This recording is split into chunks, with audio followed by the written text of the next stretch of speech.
கர்த்தருடைய பரிசுத்த நாமம் மகிமைப்படுவதாக. Today's promise verse is taken from Exodus chapter 14 verse 14. The Lord will fight for you. You need only to be still.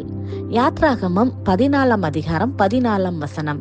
கர்த்தர் உங்களுக்காக யுத்தம் பண்ணுவார், நீங்கள் சும்மா இருப்பீர்கள். Are you feeling hurt, betrayed or disappointed by people who did you wrong? Do you feel to fight back or to take revenge? ஒருவேளை உங்களை யாராகிலும் காயப்படுத்தியோ அல்லது ஏமாற்றியோ துரோகம் செய்திருக்கலாம். அவர்கள் செய்தது போல் நானும் செய்வேன் என்று பழி வாங்குகிற எண்ணத்தோடு இருக்கிறீங்களா?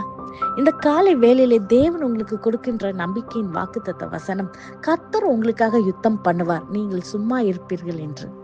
ஆம் பிரியமானவர்களே, சில நேரங்களிலே சில மனிதர்கள் போட்டினாலேயோ பொறாமைனாலேயோ உங்களுக்கு விரோதமாய் எழும்பி உங்களுக்கு அநேக காரியங்களை உங்களுக்கு விரோதமாய் செய்து உங்களிடத்திலேயே அவர்கள் பல பிரச்சனைகளை எழுப்பி கொண்டிருக்கலாம். அது உங்களுடைய வேலை ஸ்தலங்களையோ அல்லது உங்களுடைய பிஸ்னஸ்லயோ அல்லது உங்களுடைய குடும்பத்தினர் கூட இருக்கலாம். இப்படிப்பட்ட காரியங்களிலே நடக்கும்போது நீங்கள் என்ன செய்ய வேண்டும் என்று கர்த்தர் விரும்புகிறார் என்றால், கர்த்தர் பழி வாங்குவது கர்த்தருடைய காரியம், நீங்கள் சும்மா இருக்க வேண்டும் என்று அவர் சொல்லுகிறார். இதை மாதிரியான பிரச்சனைகளை நீங்கள் சந்திக்கும் பொழுது தேவனுடைய பிரசன்னத்திலே நீங்கள் காத்திருந்து நீங்கள் ஜெபிக்கும் பொழுது எல்லா காரியத்தையும் கர்த்தர் பொறுப்படுத்திக் கொள்வார் என்பதை கர்த்தர் இந்த நாளிலே உங்களுக்கு சொல்ல விரும்புகிறார். நாம் எஸ்தர் ராஜாத்தியை பற்றி நாம் பார்க்கும் பொழுது, எஸ்தர் எழுதின புஸ்தகம் 3 அதிகாரத்திலிருந்து 7 அதிகாரம் வரை நாம் பார்க்கிறோம். ஆமோன் யூதர்களை அழிக்க பல திட்டங்களை போட்டு கொண்டிருந்தார். அதை அறிந்த எஸ்தர் ராஜாத்தி அவர் மொர்தெகாயிடம் சொல்லி அவர்கள் யூதர்கள் எல்லாரையும் கூட்டி அவர்கள் 3 நாட்கள் இரவும் பகலும் உபவாசித்து ஜெபித்தார்கள் என்று நாம் பார்க்கிறோம். அதற்கு விளைவாய் கிடைத்தது என்ன?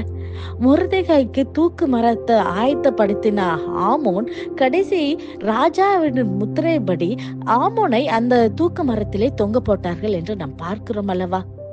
எது உங்களுக்கு விரோதமாய் எழும்புகிறதோ அது தேவன் அந்த காரியத்தை அந்த ஆசீர்வாதமாய் மாற்றி உங்களுக்கு விரோதமாய் எழும்பினவர்கள் இல்லாமல் போக செய்ய கூடிய காரியத்தை தேவன் செய்ய வல்லவரா இருக்கிறார்.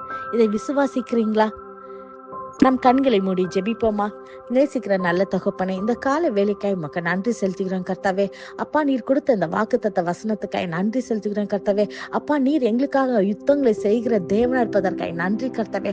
அப்பா, நீங்க கர்த்தாவே எங்களுடைய காரியங்களை எல்லாவற்றையும் நீங்கள் பொறுப்படுத்திக் கொள்கிறதுக்காய் நன்றி செலுத்துகிறோம் கர்த்தாவே. அப்பா, இந்த கேட்டு ஜெபிக்கிற ஒவ்வொரு பிள்ளைகளுடைய வாழ்க்கையில கர்த்தாவே ஆண்டவரே எந்தெந்த போராட்டமான சூழ்நிலைகள் காணப்படுகிறதோ கர்த்தாவே, அப்பா பிள்ளைகள் அமைதியா இருக்கும்படியாக ஆண்டவரே எல்லாவற்றையும் உங்களுடைய கரத்துல கொடுத்து ஒப்படைக்கும்படியான கிருபைகளை தாங்க ஏசப்பா. ஜெயத்தை தருகிற தேவனப்பா, நீங்க சகல காரியங்களும் கர்த்தாவே வெற்றியை தரப்போகிறதுக்காய் நன்றி செலுத்துகிறோம் கர்த்தாவே. எல்லா துதி கன மகிமை முருகே செலுத்துகிறோம். இயேசுவின் மூலம் ஜெபிக்கிறோம். ஜெபம் கேட்டபடியால் ஆமென். God bless you.